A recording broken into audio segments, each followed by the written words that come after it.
So now the current flowing through the circuit can be taken as, let's take it as I, and the same current is flowing through the inductor. So while coming to the inductor, the current flowing through the inductor formula, that is IL is equal to 1 by L integration of V into dt. So that implies the current flowing through the inductor and the latching current, both these two are same because both these two are connected in series. So 3 milliamperes is equal to 1 divided by, and inductor value is 0.2 Henry integration of V. What is the voltage we are connecting here? 200. So 200 into dt, right? And from this case, you can write that 2 milli into 0.2 is equal to 200 into T, and T becomes is equal to 3 milli into 0.2 divided by 200. So it becomes equal to 0.6 into 10 power minus 3 divided by 200. And after simplification of this one, we will get 3 microseconds.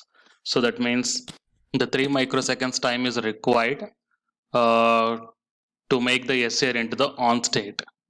That means the gate duration must be 3 microseconds. So that means the third option is the correct one. Now while coming to the next question.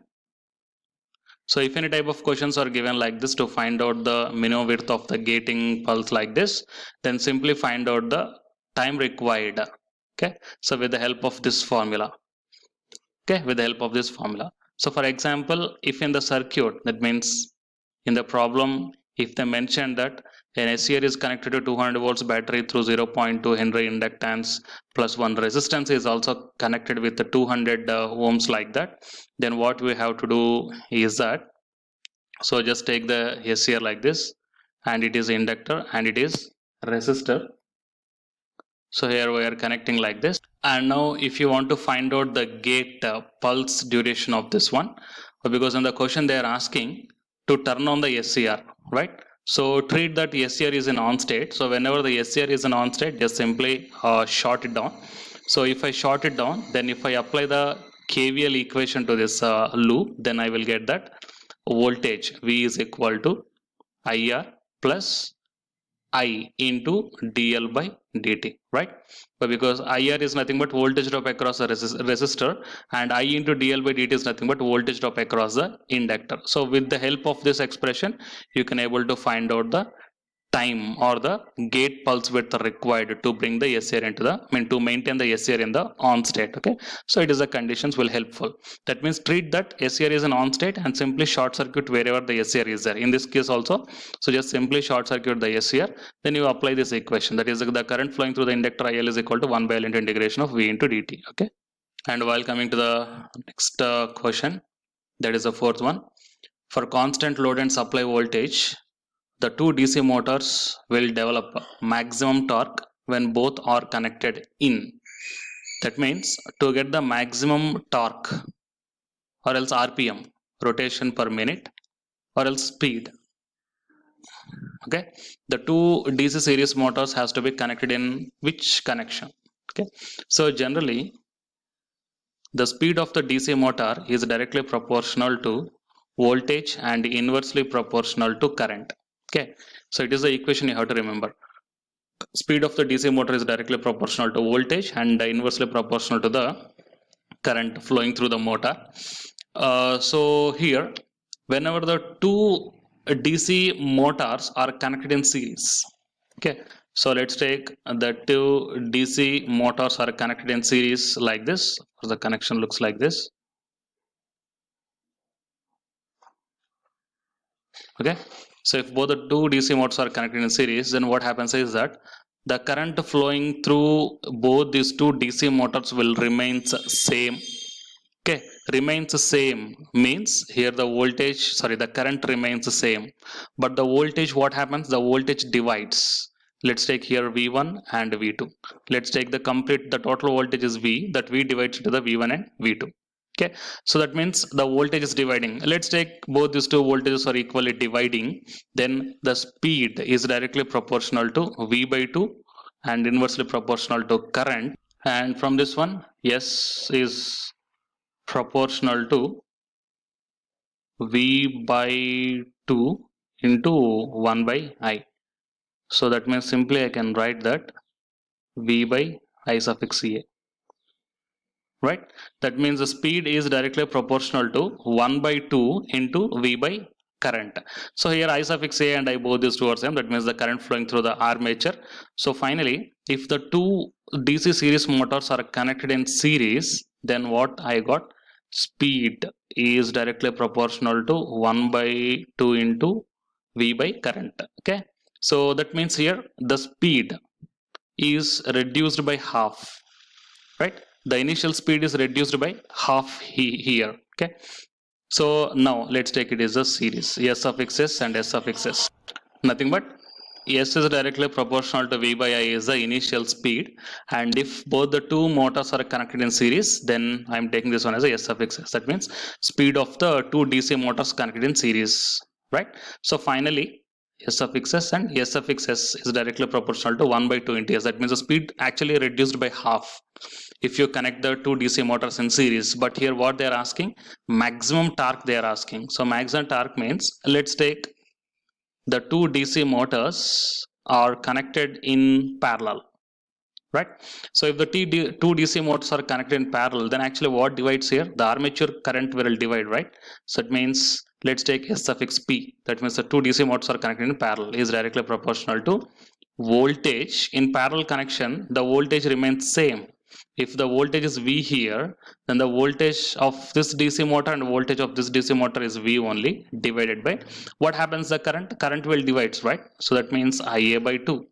Now S suffix P is directly proportional to 2 into V by IA. That means it can be taken as V by IA can be taken as initial speed of the DC motor. So now if I connect the two DC motors in parallel, now the speed is twice the single DC motor. Okay, that means the maximum torque when we will get when the two DC motors are connected in parallel. Okay, so it is a correct justification why the maximum torque we are going to get when the two DC motors are connected in parallel. Okay, and now while coming to the next problem, a certain loading condition back EMF in DC motor was found. Back EMF in DC motor was found at half of the supply voltage. Then the power delivered by the DC motor is, okay, half the rated power or maximum, minimum, or double of the rated power. So here the first thing is that let's take the DC motor, and here some voltage is connected to this one. Let's take it as a supply voltage capital V, and obviously here I will get some back EMF EB, and some armature resistance will be there. So the current IA is flowing through this one. Now the supply voltage V can be given as back EMF of the DC motor plus drop across the armature. Drop across the armature is IA into RA if I treat the armature resistance as RA. So from this one, the back EMF EB can be given as V minus IA into RA, right? So let it be like that, V minus IA into RA. Now, so while coming to the equation, the same equation here I'm taking, that is EB. Let's take it as equation number 1 here, and I'm repeating the equation number 1. So E suffix B is equal to V minus IA RA. Multiply both the two sides with IA. IA. Now what happens? IA into EB is nothing but power delivered by the DC motor is equal to V IA minus IA square RA. Fine. And if I want to get the maximum power delivered to the load, then I have to differentiate the power delivered by the motor, that is dP, with respect to the armature current and equal to 0. Okay, so it is the power delivered by the DC motor, and if I differentiate the power with respect to armature current and equal to 0, then I will get the condition to get the maximum power delivered by the DC motor. Okay, so now differentiate both the two sides with IA. That means dP by dIA is equal to V minus 2IA into RA, and equate this one to 0 to get the condition for the maximum power delivered by the DC motor. And from this one I will get IARA is equal to V by 2. Fine. IARA is equal to V by 2. And let's take it as the equation number 2. Now substitute the equation 2 in 1, that is IARA.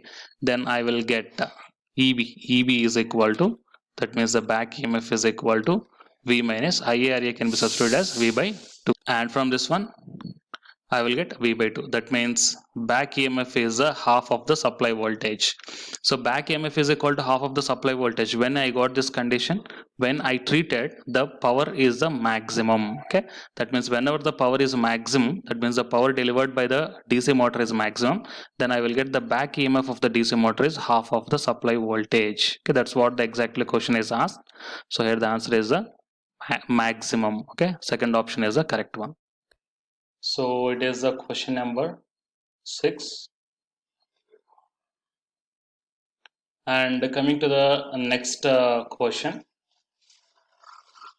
So here a man is driving car on the road. The route, speed and acceleration of the car is determined and controlled by the driver by observing traffic and road conditions.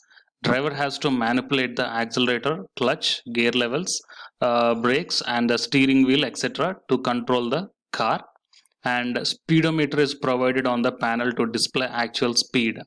Junctions of the routes or roads are having light, red and green signal system for traffic control, and the duration of the red and green signals are preset. Preset means already predefined. Okay, that means for red light they will set some time duration. Let's take some time duration 30 seconds, and after 30 seconds the green will glow. Okay, and it will glow for 30 seconds, and after 30 seconds then the red will glow, and again after 30 seconds the green will glow. That means the duration of glowing time for the red and green is predefined, or else these are fixed. So that is the meaning of this one. So that means actually what's the exact paragraph mentions is that a man is driving a car. The speed of the car can be controlled. The speed and acceleration and route of the car can be controlled with the help of a driver by observing the surrounding things. But surrounding things means junctions of the routes, or else by observing the red and green signals of the traffic control system. Okay, so it is a pair actually. So while coming to the first question is, following statements are given regarding the above passage. Automobile driving system is an open loop or closed loop. Traffic system is closed loop or open loop.